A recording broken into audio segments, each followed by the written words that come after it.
Hey guys, namaste खुलुमबाय welcome back to Zuriabi vlog. So दिनैनि भिडिअ'आनो जाहैबाय नै जोंहा दायो बरमायाव थांगासिनो मानो थांदों नोंथांमोना नायलांबाय थाबानो जाबाय। So to बिदिब्ला भिडिअ'खौ स्टार्ट खालामदिनि let's start। नै दायो बासाव दं आरोना जों नै खुवा खुजोबनाय।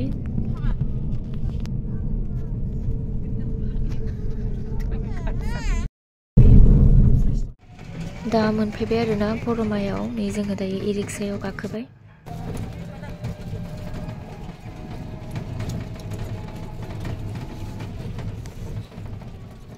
ओमफ्राय नै दायो मोनफैबाय आरोना जोंहानि बिखुनजोनि न'आव।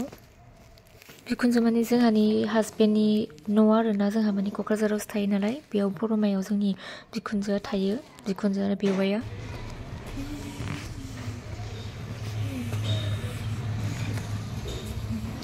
स' नै जों दायो सौफैबाय रुम सिङाव जिरायथ'बाय आरोना माने जोंहानि हासबेन्डनि न'आव जोंहा माने क'क्राझारावसो थायो नालाय ओमफ्राय दायो जोङो हासबेन्डनि मेन न'आव फैदों आरोना।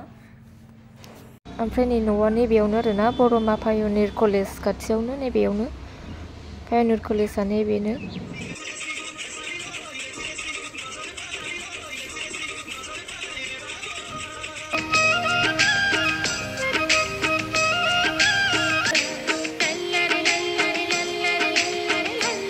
ओमफ्राय नै लामायाव पाय'निर कलेजनि माबा दंमोन आरोना प्रग्राम बिदिनो रेलि खालामनाय दंमोन आरोना लामायाव बेखौ लोगो मोनबाय।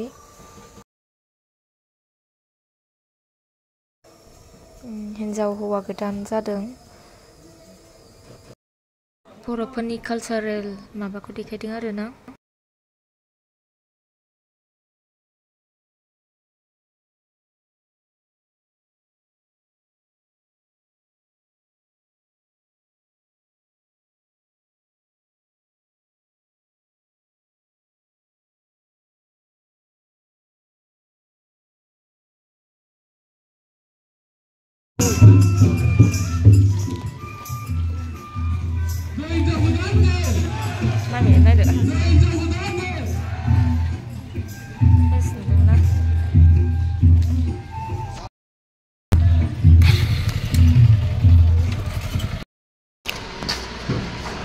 माबाखौ थिखोनो र'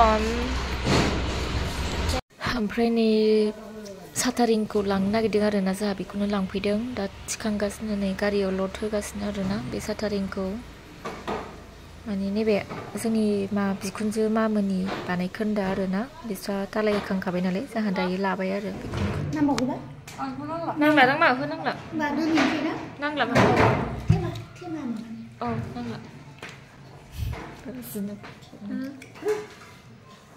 दायो ओंखाम जानो नागिरबायनो जोंहा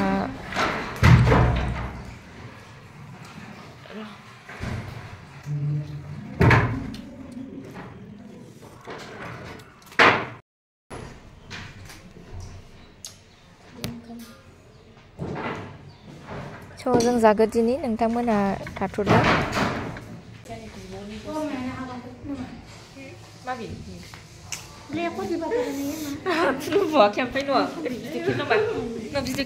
बिहु फालि होदों आरोना जोंनो बिखुनजो माया। नै सृष्टिया बिबैनिफ्राय फैसा मोनदों बिबैया फैसा होदों आरोना फिसौजोनो।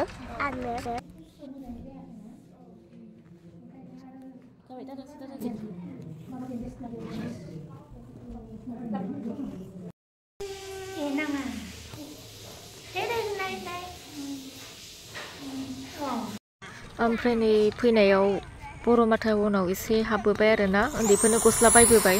मोजां मोनबाय दे मोजां मोनबाय गिदिंदो दे मोजां मोनबाय गिदिंदो ओंखायनो गिदिंदो ओमफ्राय नै नेक्स्ट दे लाबोबाय आरोना साटारिंखौ बे ट्राकजोंनो लायदोंमोन आरोना दायो नै एंख्लायबाय। ओमफ्राय र' नोंथांमोननो उनाव देखायनोसै न' बानायनायखौ। दायो थांसै आरो जोङो ओमफ्राय मोनालायबाय। नोंथांमोना जुदि आंनि भिडिअखौ मोजां मोनदोंब्ला अन्नानै प्लिज लाइक शेयार साबस्क्राइब खालाम। एसेनोसै गोजोन्थों नेनानै था।